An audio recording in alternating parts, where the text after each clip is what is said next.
my lord, but that he may not have wherein Olivia may seem serviceable. Cesario, you do not keep promise with me. Madam? Gracious Olivia. What do you say, Cesario? Good my lord. My lord would speak, my duty hushes me. If it be aught to the old tune, it is as fat and fulsome to mine ear as howling after music. Still so cruel? Still so constant, lord. Oh, what? To perverseness? You uncivil lady, to whose ingrate and unauspicious altars my soul the faithfulest offerings hath breathed out, their devotion tendered. What shall I do? Even what it please, my lord, that shall become him. Why should I not? Had I the heart to do it, like to the more soldier at point of death, kill what I love? A savage jealousy that sometimes savors nobly. But hear me this. Since you to non-regardance cast my faith, and that I probably know the instrument that screws me from my true place in your favor, live you the marble-breasted tyrant still. But this your minion, whom I know you love, and who by heaven I swear I tender dearly, him I will tear out of that cruel eye, where he sits crowned in his master's spite. Come, boy, with me! My thoughts are ripe in mischief. I'll sacrifice the lamb that I do love, despite a raven's heart within a dove. And I most jocund apt and willingly to do you rest 1,000 deaths would die. Where goes Cesario? After him I love. More than I love these eyes, more than life, more by all the mores than e'er I shall love wife. If I do feign you witnesses above, punish my life for tainting of my love. Ah, me, detested, how am I beguiled? Who does beguile you? Who does do you wrong? Hast thou forgot thyself? Is it so long? Call forth the Holy Father. Oh, come away. Whither, my lord Cesario, husband? Stay.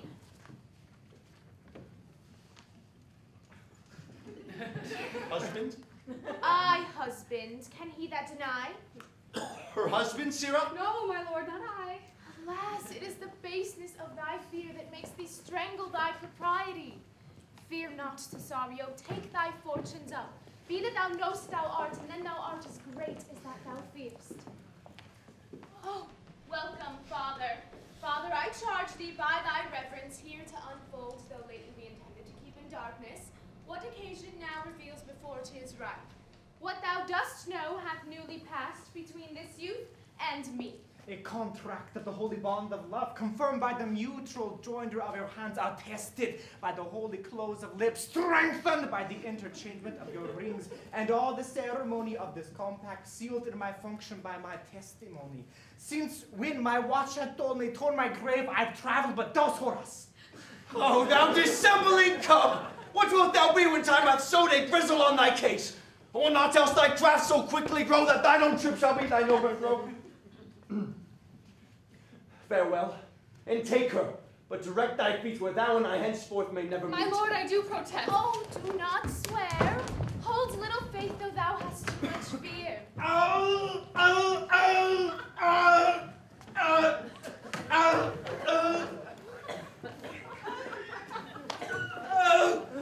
for the love of God, a surgeon! Oh, send one presently to Squire Toby! What's the matter, Andrew? He has broke my head across, and it's given Toby a bloody coxcomb too. For the love of God, your help! I'd rather than a bag of gold I were at home. Who has done this, Andrew? The Duke's gentleman, one Cesario. We took him for a coward, but he's the very devil incarnate. My gentleman, Cesario? That's right, here he is! You broke my head for nothing, and that I did, I was set on to do it by Squire Toby! When you speak to me, I never hurt you. You drew your gun upon me, but I spake you fair and hurt you not. If a bloody coxcomb be a hurt, you have hurt me. I think you said nothing by a bloody coxcomb. Here comes Toby. Halting. You shall hear more. But if he had not been in drink, he would have tickled you other minutes than he did. How now, gentlemen, how's it with you? That's all one. He has hurt me. There's the end on't. Soft. Did see Dick Surgeon soft. He's drunk, Squire Toby. An hour agone, his eyes were set at 8 in the morning. He's a rogue, and 8 measures slow.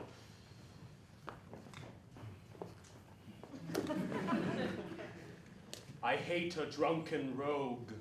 Away with him. Who has made this havoc with them? I'll help you, Squire Toby, because we'll be dressed together. Will you? Will you help an asshead and a coxcomb a knave? A round-faced knave, a gull. Oh.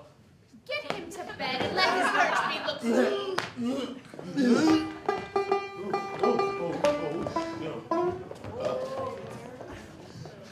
I am sorry, madam. I have hurt your kinsman, but had it been the brother of my blood, I must have done no less with wit and safety. You throw a strange regard upon me, and by that I do perceive it hath offended you. Pardon me, sweet one, even for the vows we made each other but so late ago.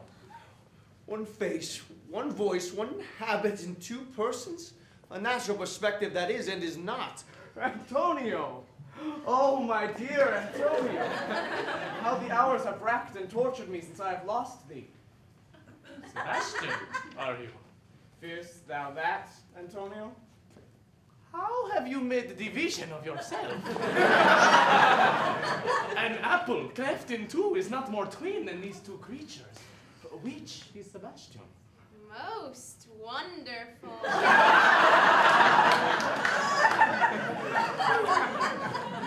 Do I stand there? I never had a brother, nor can there be that deity in my nature of here and everywhere. I had a sister, whom the blind waves and surges have devoured.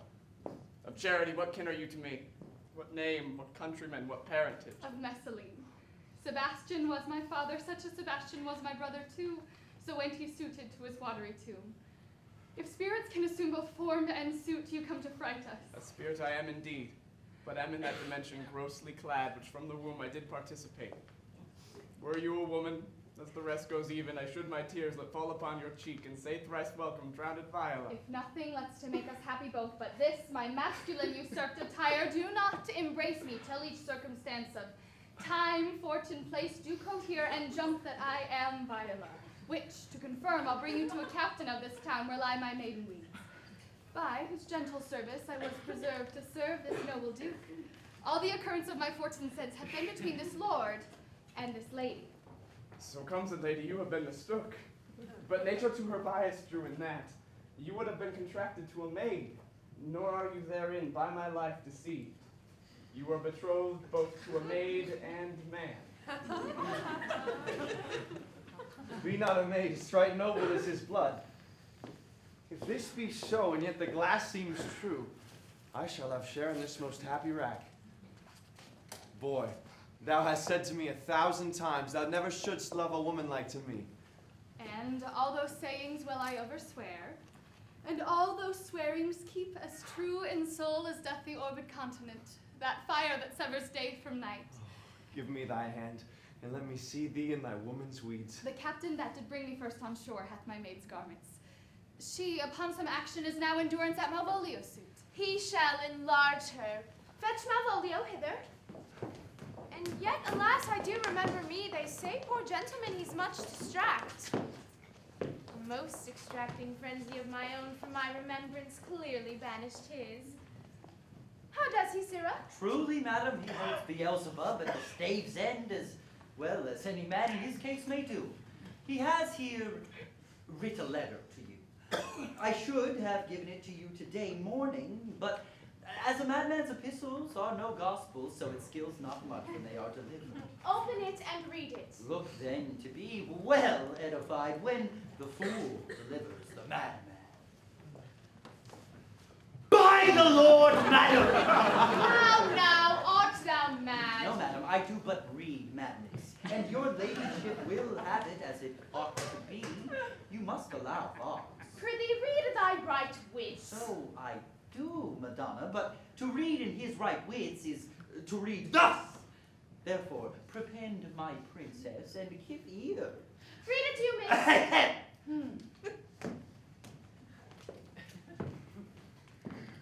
By the Lord, madam, you wrong me, and the world shall know it. Though you have put me into darkness and given your drunken cousin rule over me, yet have I the benefit of my senses as well as your ladyship.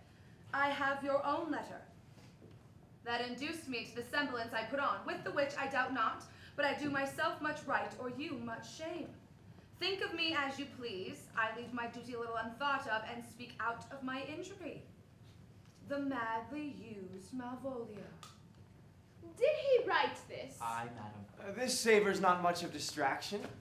See him delivered, fetch him hither. My lord, so please you, these things further thought on to think me as well a sister, as a wife. One day shall crown the alliance on, so please you, here at my house and at my proper cost. Madam, I'm most apt to embrace your offer. Your master quits you, and for your service done him, so much against the metal of your sex, so far beneath your soft and tender breeding, and since you called me master for so long, here is my hand. You shall from this time be your master's mistress.